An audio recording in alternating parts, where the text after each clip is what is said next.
Hello! Hello. Venugopal గారా? వేణుగోపాల్ నేనండి మాట్లాడేది. ఎవరండి? నేను జయానండి. సుమన్ టీవీ 'అందమైన జీవితం' అనే ప్రోగ్రామ్ నుంచి కాల్ చేస్తున్నాను. నాతో పాటు డాక్టర్ కళ్యాణ్ చక్రవర్తి గారు కూడా ఉన్నారు. Thank you so much madam. మీరసలు కాల్ చేస్తారనుకోలేదు. డెఫినెట్‌గా అండి. మేము ప్రతి ఒక్కరికి ఆన్సర్ చేస్తాము. అయితే కళ్యాణ్ గారు కూడా ఉన్నారు కాబట్టి ఒకసారి మీరు మాట్లాడండి మీ సమస్య ఏంటో. హలో. యాహ్! సార్ నమస్కారం సార్. చెప్పండి నాన్న, ఏంటి సమస్య? నమస్తే నాన్న. సార్ నా బాధ మీకు ఎలా చెప్పుకోవాలో అర్థం కావట్లేదు సార్. నా వైఫ్‌తో నాకు కొంచెం చాలా బాధ అయిపోతుంది సార్. ఇంట్లో ఇబ్బంది అయిపోతుంది. అయ్యయ్యో! ఆ, ఆ. దీనికోసమే మీతో నేను ఎప్పటి నుంచో మాట్లాడాలనుకుంటున్నాను సార్. మీ ప్రోగ్రామ్ అంటే నేను చాలా ఫాలో అవుతాను సార్. తప్పకుండా నాన్న, తప్పకుండా చెప్పండి. మాక్సిమం ట్రై చేద్దాం, చెప్పండి. సార్ ఒక 5 ఏళ్ళు అయింది సార్ నాకు పెళ్ళయి. ఉమ్. నా భార్యతో నేను కొంచెం సరిగ్గా ఉండలేకపోతున్నాను సార్. ఈ 3 ఏళ్ల నుంచి. ఏంటి ఇష్యూ మీ వైఫ్తో? సార్ నా వైఫ్ నాతో ఒక 3 సంవత్సరాల నుంచి మాట్లాడట్లేదు సార్. మాటలు లేవు. చిన్న పాప ఉంది సార్, మాకు ఒక 2 ఏళ్ల పాప. ఒకే ఇంట్లో ఉంటున్నారా? ఒకే ఇంట్లో ఉంటున్నాం సార్, కానీ ఎడమొహం పెడమొహంగా ఉండాల్సి వస్తుంది సార్. మీరేం చేస్తుంటారు? తనేం చేస్తదండి? నేను ఒక ప్రైవేట్ కంపెనీలో హెచ్ఆర్ జాబ్ చేస్తాను సార్. ఓకే. ఉమ్. వైఫ్ ఏం తను చేస్తారండి? హౌస్ వైఫే మేడం. ఓకే. ఓకే. అంటే ఏదైనా బేసిక్ డిస్కషన్స్ ఉంటాయి కదా, ఒక వైఫ్ అండ్ హస్బెండ్ అంటే కనుక ఇల్లు ఎలా నడపాలి, ఈ ఖర్చు ఆ ఖర్చు, పిల్లని ఎలా చూసుకోవాలి, ఇవన్నీ మాట్లాడుకుంటారా? అవి కూడా మాటలు లేవా? అవి కూడా ఏం లేదు సార్. తను ఎప్పుడైనా ఇంటికి ఎవరైనా చుట్టాలు వస్తే మాట్లాడుద్ది నాతో. కొంచెం వాళ్ళ ముందు ఏదో మెప్పు కోసం మాట్లాడుద్ది అంతే సార్. Okay, okay. మరి పాపని ఎట్లా మేనేజ్ చేస్తున్నారండి? ఇద్దరు కలిసి తీసుకోవాల్సిన నిర్ణయాలు కొన్ని ఉంటాయి కదా. అదే మేడం, పాప భవిష్యత్తు ఏమవుద్ది, మా ఇద్దరు భవిష్యత్తు ఏంటి అనేది మాకు అర్థం కావట్లేదు ఇప్పుడు. కారణం ఏంటండి? ఏమైంది మీ ఇద్దరి మధ్యన? ఏమైనా మీకేమైనా అలవాట్లు లేదంటే వేరే వ్యవహారాలు అవి ఏమైనా ఉన్నాయా, లేదంటే ఫైనాన్షియల్ ప్రాబ్లమ్సా? కారణం ఏంటి? ఫైనాన్షియల్ గా బాగానే ఉంటాం సార్. మాది ఫస్ట్ నుంచి కూడా కొంచెం above middle class family sir. అదేలే. కానీ ఒక 3 years బ్యాక్ నుంచి తను చాలా ఇదిగా నాతోని కలివిడిగా ఉండట్లేదు సార్. ఎందుకంటే ఒక చిన్న ఇన్సిడెంట్ అయింది సార్ ఒక 3 years బ్యాక్. ఓకే. అది ఎలా అంటే, నేను ఒకసారి డ్రింక్ చేస్తున్నాను సార్. మేము ఫ్రెండ్స్ తో కలిసి ఒక దగ్గర ఒక పార్టీలో డ్రింక్ చేస్తుంటే అనుకోకుండా వాళ్ళ అమ్మగారు ఊరు నుంచి వస్తున్నారు సార్. ఖమ్మం నుంచి ఆవిడ వస్తుంది. నన్ను పిక్ చేసుకోమని చెప్పి అన్నారు మధ్యలో కాల్ చేసి. అప్పటికే నేను బాగా డ్రింక్ చేసి కొంచెం అన్కాన్షియస్ స్టేజ్, అంటే అంత తనని తీసుకొచ్చే పరిస్థితిలో నేను లేను. కాకపోతే తన మాట కాదనలేక పదే పదే కాల్ చేస్తే ఇంకా అక్కడికి వెళ్లాల్సి వచ్చింది సార్. వెళ్ళి ఆవిడని పిక్ చేసుకొని వస్తుంటే దారిలో ఒక ఇన్సిడెంట్ జరిగింది. దానివల్ల నేను ఇప్పటికీ జీవితంలో ఈ 3 సంవత్సరాల నుంచి నేను కూడా లోపల చాలా కుమిలిపోతున్నాను. ఆ బాధ తనకు కూడా చెప్తుంటే తను అర్థం చేసుకోవట్లేదు. ఏమైందంటే ఆ యాక్సిడెంట్ లో వాళ్ళ అమ్మను మేము కోల్పోయామన్నమాట. అంటే మీరు తాగిన మత్తులో ఉన్నారా? నేను డ్రింక్ చేసే ఉన్నాను సార్. కాకపోతే నేను అప్పటికి టైం తీసుకొని తాగిన తర్వాత కొంచెం మేనేజ్ చేద్దామని చెప్పి వెళ్ళాను సార్. ఎంత టైం తీసుకుంటారు? తినకి ఎట్లా చెప్పాలనేది నాకు అర్థం కాలేదు. అంటే అనుకోకుండా జరిగిన సిచ్యువేషన్ అని చెప్పి నేను చాలా బాధపడ్డాను కూడా, కానీ నన్ను అర్థం చేసుకోవట్లేదు సార్. అనుకున్న సిచ్యువేషన్ అయితే కాదండి, కానీ అవాయిడ్ చేయగలిగే సిచ్యువేషన్ అయితే ఉందిగా. అంటే ఫ్రెండ్స్ తో ఉన్నానని చెప్పాను సార్, కానీ డ్రింక్ చేస్తున్నాను ఇట్లా అని చెప్పి తనకి చెప్పాను. బట్ ఏంటంటే ఆ రోజు నేను ఓవర్ డ్రింక్ చేశాను సార్. ఇంకా కాన్ఫిడెన్స్ తో వెళ్ళాను, కానీ అప్పటికి కుదరలేదు సార్. ఇంకా దారిలో వచ్చేటప్పుడు ఒక వాటర్ ట్యాంకర్ అనేది వచ్చి సడన్ గా నేను కంట్రోల్ చేయలేకపోయాను బండిని. ఆ యాక్సిడెంట్ లో ఆవిడ, నాకు కూడా చిన్న చిన్న గాయాలైతే అయినాయి. అది అనుకోకుండా జరిగింది కాదు, యాక్సిడెంటల్ గా జరిగింది. కానీ తను ఏమనుకుంటుందంటే, నాకు ఇష్టం లేక నేను వాళ్ళ మమ్మీని అప్పటికే దూరం పెట్టాను అనుకోని చెప్పి. అంటే మేము ఉండేది ఒక చిన్న సింగిల్ బెడ్రూమ్ ఫ్లాట్ లో సార్.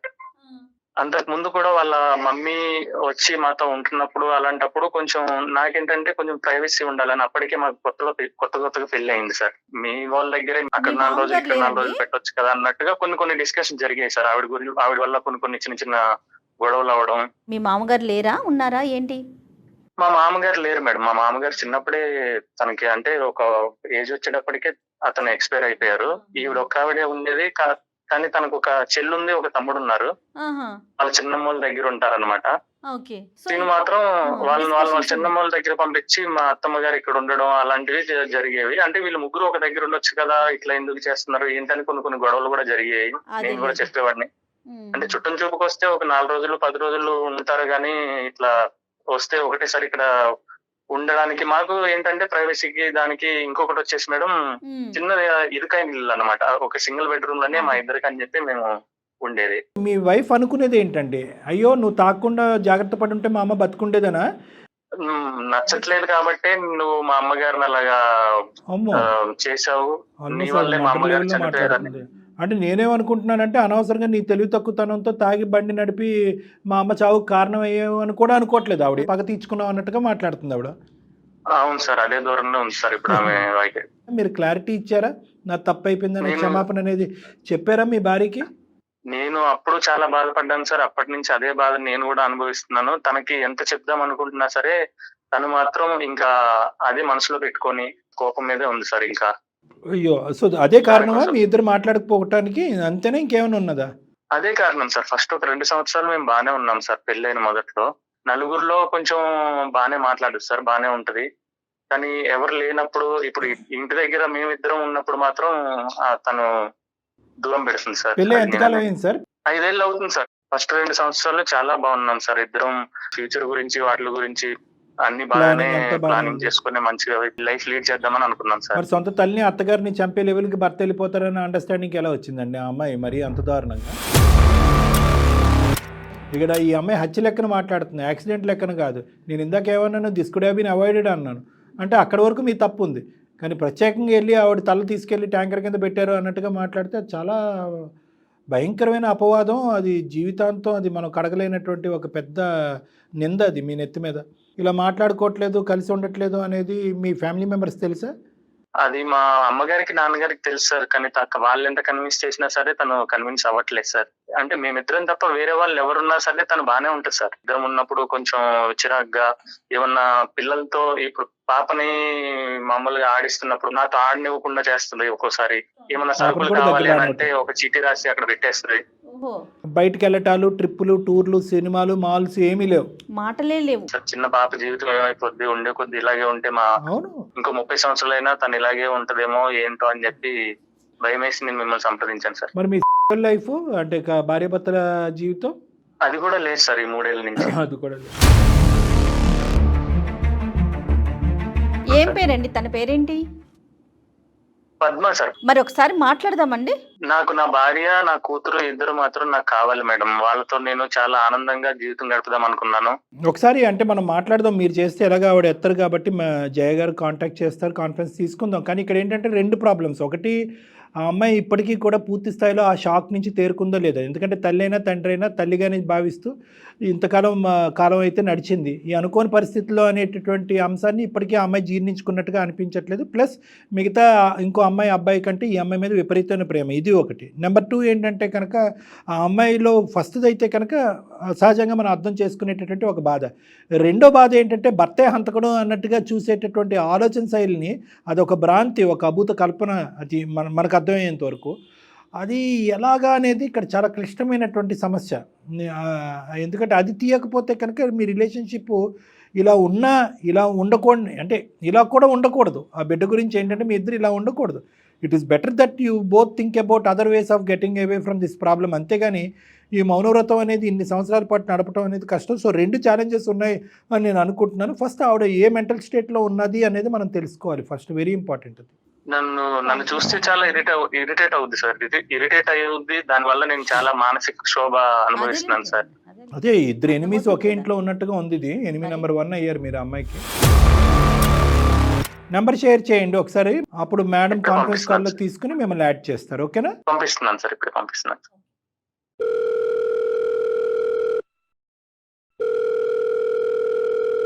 ముందు ఆయన్ని మాట్లాడమంటారా? మనం మాట్లాడదాం. హలో, నమస్తే అండి, పద్మ గారా? అవునండి, మీరెవరు? నేను జయానండి, అందమైన జీవితం ప్రోగ్రామ్ నుంచి కాల్ చేశాను. మీతో ఒక 10 నిమిషాలు మాట్లాడొచ్చండి? చెప్పండి మేడం. ఎందుకు call thank you so much అండి మీరు ఒప్పుకున్నందుకు. నాతో పాటు స్టూడియోలో డాక్టర్ కళ్యాణ్ చక్రవర్తి గారు కూడా ఉన్నారు. మాది అందమైన జీవితం అనే ఒక ప్రోగ్రామ్, బహుశా మరి మీరు చూసుండొచ్చు సోషల్ మీడియాలో. ఎందుకు గురించి కాల్ చేశారు మేడం? ఒక్క నిమిషం అండి. నమస్తే అమ్మా. నమస్తే సార్. ఇప్పుడు ఇంత ఫ్రీగా మాట్లాడే మీరు ఎందు గురించి కాల్ చేశారని చెప్తే ఫోన్ పెట్టేస్తారేమో అని భయంగా ఉంది. దయచేసి ఒక 10 నిమిషాలు అమ్మా. ఇప్పుడు మీ భర్త గారు చాలా ఒక విచిత్రమైనటువంటి ఒక అంశాన్ని తీసుకొచ్చారు. ఒకే ఇంట్లో ఉంటున్నటువంటి భార్యాభర్తలు మాటామంతి లేనటువంటి ఒక పరిస్థితి. బిడ్డ ఉంది, బిడ్డ కూడా నాకు దూరం అవబోతుంది, భార్య ఎలాగా మాటలు లేవు, ఏంటి జీవితం, ఎంతకాలం, who will break the ice అన్నట్టుగా అతను మాకు ఈమెయిల్ పెట్టడం జరిగింది. ఏమైందమ్మా? అంటే ఈ ఈ అంశం మీద ఒక 2 నిమిషాలు మాట్లాడొచ్చా మీతో? ఇప్పుడు మా దాని గురించి ఇప్పుడు మాట్లాడడం ఎందుకు సార్? మీకు ఎందుకు మాట్లాడాలి సార్ ఇప్పుడు దాని గురించి? నాతో మాట్లాడక్కర్లేదమ్మా, కానీ ఇది బిడ్డకి సంబంధించిన అంశం. దయచేసి కొద్దిగా ఓపికగా ఆలోచించండి సహనంతో. ఇది మీ భర్తకి సంబంధించింది. ఈ సమస్యకి పరిష్కారం కావాలని మీరు కూడా అనుకుంటున్నారు. ఒక్కసారి పెద్ద మనసు చేసుకుని మేమెందుకు ఈ సమస్యకి పరిష్కారం వద్దామా? అనుకోవట్లేదు సార్. అంటే అదేంటమ్మా? మీరు భార్యాభర్తలు కాస్త తల్లిదండ్రులు అయ్యారు కదండి. అంటే నాకు అటువంటి కూడా ఒక తల్లి ఉంది. ఆ తల్లిని కోల్పోయిన బాధ అనేది మాకు ఉంటది కదా మేడం. అదే ఒక్కసారి దాని గురించి అది ఆ ఒక్కసారి ఆ బాధను కూడా పాలు పంచుకోవటానికి, ఎందుకంటే అది చాలా దురదృష్టకరమైంది, చాలా భయంకరమైనటువంటిది, ఎవరి జీవితంలో రాకూడనటువంటి ఒక సంఘటన. న్యాచురల్గా ఏదో ఒక జబ్బు చేసి చనిపోవటం అనేది ఒక ఎత్తు అయితే కనుక, ఇలాగా ఒక యాక్సిడెంటల్గా అనవసరంగా ఒక ప్రాణాలు పోగొట్టుకోవటం అనేది చాలా బాధ. దానికి కూడా మాకు పూర్తి సానుభూతి బాధ మాకు ఉందమ్మా. అది కూడా మీరు పంచుకుంటారనే ఉద్దేశంతోనే మేము ఈరోజు కాల్ చేస్తున్నాం. ఎందుకంటే మీరు కూడా ఈ బాధను ఎవరితో పంచుకుంటున్నారు, ఎలా షేర్ చేసుకున్నారు, ఆ బాధలోంచి మీరు బయటకు వచ్చారా లేదా అన్నది కూడా ఇందాక మాట్లాడటం జరిగింది. కాబట్టి అతను కూడా లైన్లో ఉన్నారు. అసలు ఏంటి మీ మనసులో ఉన్న బాధ అనేటటువంటి, మేము ఎందుకు చేసాం, మీ ఇష్యూ మాకెందుకు అనే అంశాన్ని ఒక 5 నిమిషాలు పక్కన పెట్టి బిడ్డ భవిష్యత్ దృష్ట్యా, ఈ కుటుంబ భవిష్యత్తు దృష్ట్యా ఓపిక చేసుకుని ఒక 2 నిమిషాలు మాట్లాడండి అమ్మా ప్లీజ్, దయచేసి. అన్ని చెప్పారు కానీ మరి ఆ అమ్మ ఎలా చనిపోయిందో మరి చెప్పలేదా? మరి ఎలా చనిపోయారు, ఎందుకు అది చనిపోయారు అనే విషయం చెప్పలేరా సార్ మీతో? అంటే అతను చెప్పాడమ్మా, చెప్పాడు, కానీ చూసే విధానంలో డిఫరెన్స్ ఉందనేది కూడా చెప్పాడు. అంటే అతను తాగున్న పరిస్థితిలో స్కూటర్ మీద ఆవిడని ఎక్కించుకొని అనుకోని పరిస్థితిలో ఆవిడ చనిపోయింది. దానికి కూడా అతను చాలా బాధపడ్డాడు, ఇప్పటికి కూడా బాధపడుతూనే ఉన్నాడు. ఎందుకంటే ఒక ప్రాణాలు అతని చేతుల మీదుగా పోవటం అనేటటువంటిది. కానీ దాన్ని మీరు ఎలా చూస్తున్నారనే అంశం కూడా చెప్పాడు. అంటే ఏంటంటే, నువ్వు కావాలనే నా తల్లిని చంపావు అనేటటువంటి విధంగా మీరు భావిస్తున్నారని చెప్పారు. అంటే అనుమానపడడానికి చాలా అంశాలు ఉన్నాయి సార్ అక్కడ. ఎందుకంటే ఇప్పుడు బండి మీకెళ్ళి పట్టారంటే ఇద్దరికి తగలాలి దెబ్బ. ఓన్లీ మా మదర్ చనిపోయేదానికి ఈవెన్ అతనికి ఒక చిన్న గీత కూడా పడలేదు. ఇవి కొంచెం అనుమానం పడడానికి ఉన్నాయి కదా ఛాన్సెస్ సార్ మీరు. ఓకే, ఒకటి అనుమానం నెంబర్ 1 ఏంటంటే అతను గాయాలు అవ్వలేదు, ఆవిడ గాయాలైన, సారీ చనిపోయారు ఆవిడ. రెండోదమ్మా, ఎప్పుడు ఎందుకంటే మా దగ్గర అమ్మ మాతోని ఉండాలంటే ఎప్పుడు కూడా తను అంత ఇంట్రెస్ట్ చూపించేవాడు కాదు. ముసలామె మన ఇంట్లో ఎందుకు, రేపో మాపో చచ్చేది అని ఇట్లాంటి అంశాలు ఎన్నో జరిగినాయి మా ఇంట్లో. తనే చేశాడు, తాగి పట్టడా, మరి ఎట్లయిపోయిందో తెలియదు కానీ తనే చంపాడనే నమ్మకం అయితే నాకు ఖచ్చితంగా ఉంది. ఇప్పుడు నేను తన పైన కేసు పెట్టడానికి కూడా నాకు ఉన్నాయి. బట్ ఏంటంటే నా కుటుంబ సంబంధించిన విషయాలు బయటకు చెప్పడం ఇష్టం లేదు కాబట్టి ఎవరితో కూడా నేను అట్లా చెప్పలేను. ఈవెన్ ఇంట్లో వాళ్ళకు కూడా నేను ఈ మ్యాటర్ కూడా ఎప్పుడు డిస్కస్ చేయలేను. ఒక ఇంట్లో ఉన్నా గానీ అంతే ఉంటున్నాం అంతే. అదే కొంతవరకు తెలుసమ్మా, కానీ ఏంటంటే చాలా తప్పుడు మాట. అతను ముసలాం చనిపోయినా పర్లేదు అనేటటువంటి పిచ్చి మాటలు అతను ఎందుకు మాట్లాడాడో నాకు తెలియదు. కానీ ఇప్పుడు లైన్లోనే ఉన్నారు, తర్వాత అతను అడుగుదాం. కానీ ఈ రెండు కాకుండా ఏం ఆధారాలు ఉన్నాయమ్మా అతను చంపాడు అనేటటువంటిది మీ దగ్గర? ఒకటి, అతనికి గాయాలు తగలలేదు, ఈవిడికి చనిపోయింది. రెండోది ఏంటంటే, తాగున్న మనిషికి గాయాలు ఎలా తగలలేదు, తాగలేనటువంటి మనిషి ఎలా చనిపోయింది,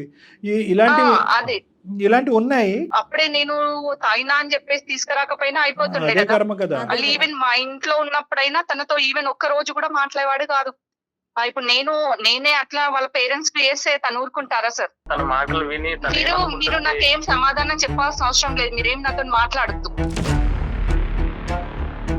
కాదు పద్మ, నేను చెప్పేది నీకు అర్థం నాతో పద్మాని పిలిచే రైట్స్ కూడా మీకు లేవు. మీరు నాతో మాట్లాడిన పేరు పలికే హక్కు కూడా మీకు లేదు. కాదు, నేను 3 సంవత్సరాల నుంచి ఎంత మిస్ అవుతున్నాను, పాపను ఎంత మిస్ అవుతున్నాను, అది నీకు అర్థం అవ్వట్లేదు. నేను తల్లిని ఎట్లా కోల్పోయాను? మీ వల్లనే కదా. ఆ బాధ మధ్యలో జరిగిన గొడవల్లో ఎన్నో సార్లు నిన్ను తిట్టుండొచ్చు, కొట్టుండొచ్చు. కొన్ని సార్లు మనం ఇద్దరం నీ మీద చేయి చేసుకున్న ఉద్దేశం మాత్రం నాకు లేదు, కానీ నీ మీద చేయి లేకుండొచ్చు. కొన్నిసార్లు నిన్ను ఎప్పుడు కొట్టింది కూడా అది ఒక్కటే కాదులే. ఇప్పుడు తల్లి మీ అమ్మ ఎప్పుడు చచ్చిపోద్దాను మాట కూడా అన్నారంట కదా, అది ఆవిడకి బాగా లోతుగా దిగింది. లేదు సార్, ప్రతిసారి ఇంట్లోకి రాగానే ఎందుకు వచ్చింది, ఎందుకున్నది, ఇవన్నీ మాటలు మన ఇద్దరి మధ్యలో జరిగే విషయాల్లో తను వస్తే మాత్రం నేను ఒక్కొక్కసారి నోరు జారి ఏదైనా అనుండొచ్చు, కానీ అంత కోపమేం లేదు నాకు. చంపేసే స్థాయి వరకు వెళ్ళిపోద్దమ్మా ఆలోచన. అందరి ఇళ్లలో మీ చేతుల్లోనే కదా. మీతో ఉన్నప్పుడే అమ్మాయి అనిపోయింది కదా. వేరే దగ్గర ఉన్నప్పుడు అయితే ప్రమాదవశాత్తు అని నేను ఎలా అనుకుంటాను? చనిపోయి మనిషి అయితే పోయింది కదా. మీకు ఒక్క దెబ్బ తగలకుండా ఇట్లా చనిపోతుంది. ఇప్పుడు ఏంటంటే, ఒక భర్త, మీరు ఒక ప్రయాణం, ఒక బిడ్డను కన్నారా, 5 సంవత్సరాల పాటు ప్రయాణం.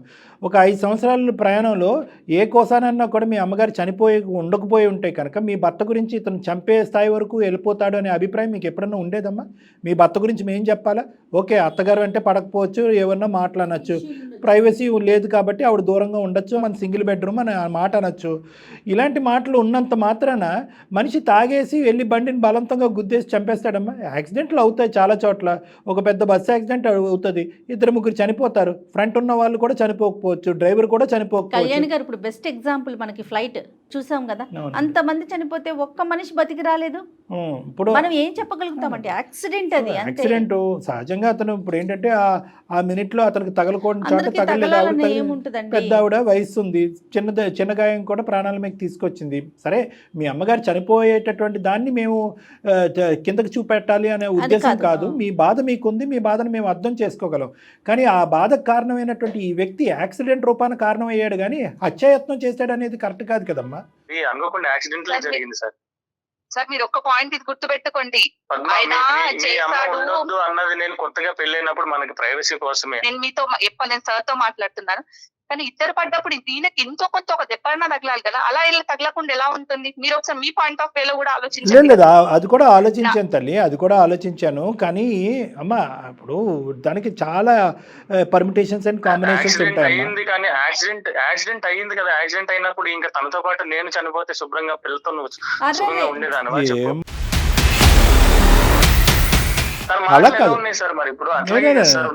నేను మాట్లాడతాను ఉండండి. ఇప్పుడు ఆవిడ అసలు మీతో మాట్లాడటానికి ఇష్టపడ్డాను. అలా కాదు అమ్మ, ఒకటమ్మా, నిజంగా ఇతని హంతకుడే మీ అమ్మగారిని చంపాలి అనేటటువంటి పెద్ద ఉద్దేశం ఉంది అనుకుందాం. ఎందుకమ్మా ఇంత పబ్లిక్ ఇష్యూ చేసుకుని ఇలా చంపటం? ఏదో సీక్రెట్ గా ఇంకా రకరకాల పద్ధతులు ఉంటాయి కదా చంపడానికి. పబ్లిక్ ఇష్యూ చేసేది ఉంటే ఎప్పుడో పోలీస్ స్టేషన్ లో కంప్లైంట్ ఇచ్చేదాన్ని సార్. మీరు కాదు ఇంకెన్ని సంవత్సరాలు ఉంటావు నువ్వు ఇలాగా? ఇప్పటికీ 3 సంవత్సరాలు చూస్తూ 3 సంవత్సరాలు గడిచిపోయింది. ఎందుకంటే ఇది ప్రూవ్ చేయడం అనేది ఎవరి తరం కాదమ్మా. నీ మానసిక పరిస్థితి ఎలా ఉందో చెప్పమ్మా పద్మ. అంటే అమ్మ చనిపోయింది అనే బాధలోంచి మీరు బయటకు వచ్చారు. ఓకే, ఇతని మీద రకరకాల కోపాలు ఉన్నాయి, అది పక్కన పెడదాం ఒక 2 నిమిషాలు.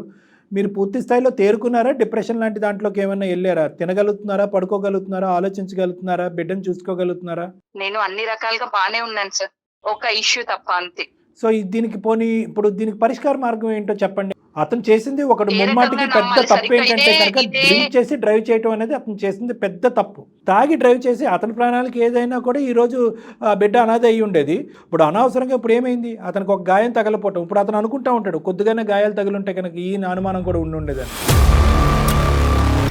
సరే, ఇప్పుడు అమ్ముంటే ఇప్పుడు మా ఇంట్లో తిరిగినట్టే అనిపిస్తుంది. ఎందుకంటే తన ఇంట్లో ఉంటే నాకు ఏదో ధైర్యంగా ఉంటుండే. ఇప్పుడు తను ఉండాలని మా పిల్లల్ని అవన్నీ చూసుకునే ప్రేమ నేను మిస్ అయిపోయాను కదా సార్. ఇప్పుడు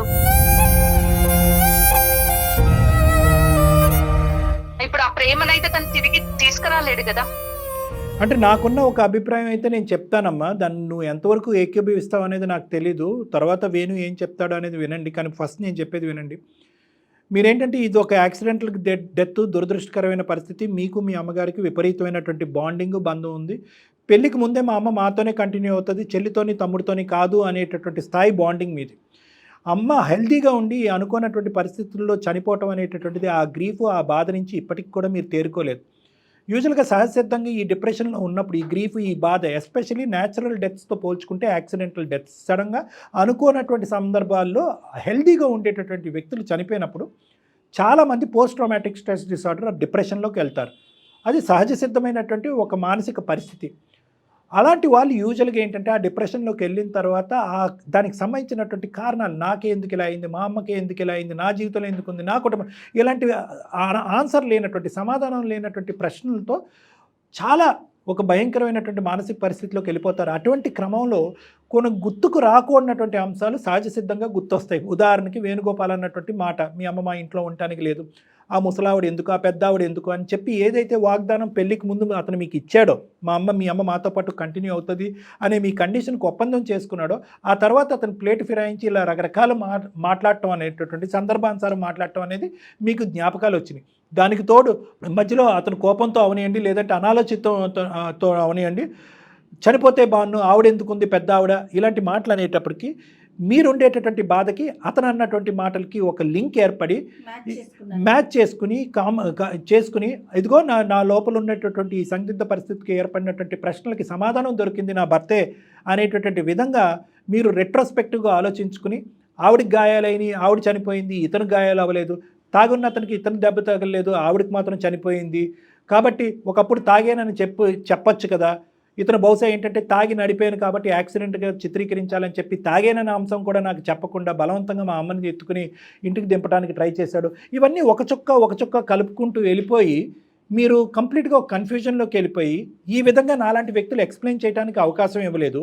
దానికి తోడు మీ చుట్టాలు ఎవరైతే ఉన్నారో అవును అదేంటి అతనికి దెబ్బలు తగలకుండా మీ అమ్మ చనిపోవటం ఏంటి, ఇలా మాట్లాడేటప్పటికి మీ బ్రెయిన్ అంతా పొల్యూట్ అయిపోయి ఈ మీ భార్యాభర్తల మధ్యన ఉండేటటువంటి ఈ వారధ అనేటటువంటిది రోజు రోజుకి పెరుగుతూ పోయింది అనేది నా అభిప్రాయం. పద్మ, నీకు మాత్రం నేను ఒకటే చెప్పాలనుకుంటున్నాను. నేను చెప్పాలనుకుంటుంది ఏంటంటే ఆ రోజు జరిగింది మొత్తం ఉద్దేశపూర్వకంగా జరిగింది కాదు, ప్రమాదవశాత్తు యాక్సిడెంటల్లీ జరిగింది అంతే.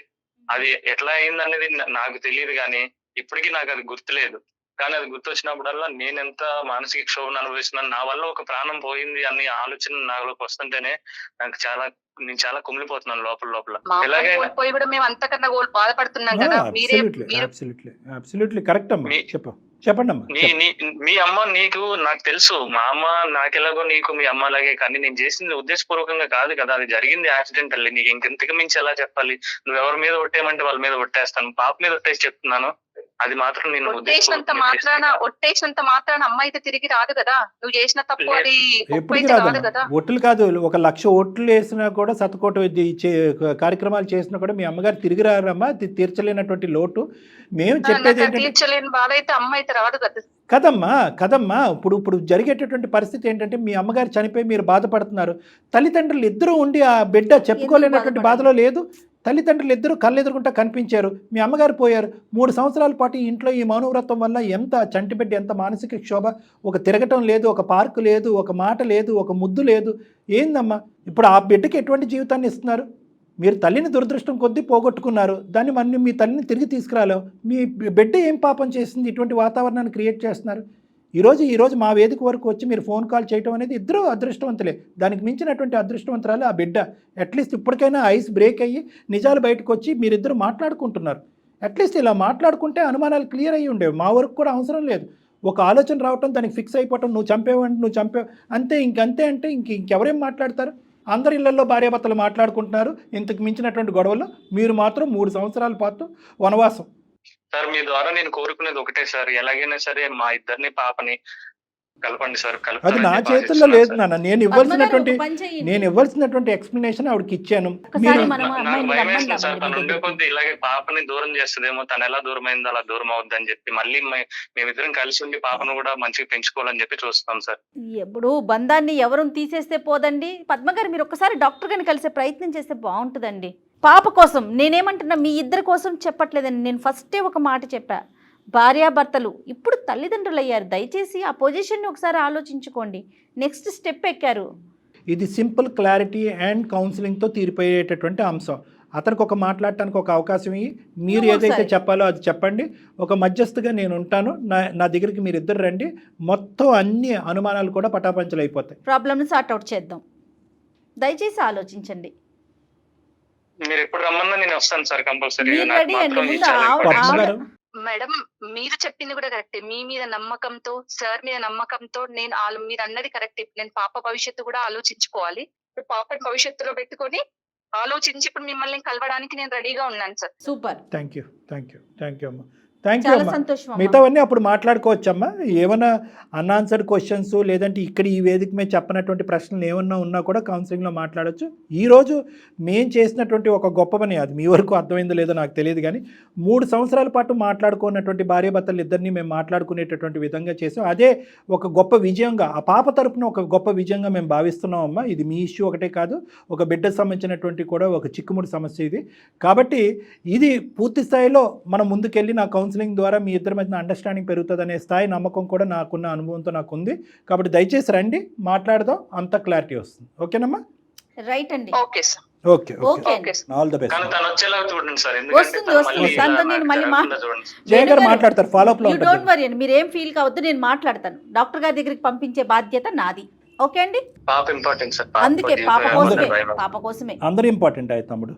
Okay right, okay, all the best నాన్న. బాయ్ నాన్న, take care, bye. Thank you sir. అది కళ్యాణ్ గారు, ఒకసారి ఆవిడ వచ్చి మాట్లాడితే మనసులో అలా నాటుప్పుడు నాకు నచ్చిన వాళ్ళతో నేను మాట్లాడితే నాకు ఫేవర్గా మాట్లాడతారు, మీకు నచ్చిన వాళ్ళతో మీరు అట్లా ఆ అమ్మాయికి అట్లా చెప్పేశారనమాట అతని వల్లే అని. సో మీ కౌన్సిలింగ్ ద్వారా తప్పకుండా మేడం. కొంచెం మార్పు రావాలి, ఖచ్చితంగా కలిసి ఉండాలి, చిన్న Definitely. ఇష్యూ కాబట్టి. రైట్ అండి, నమస్తే. నమస్తే మేడం.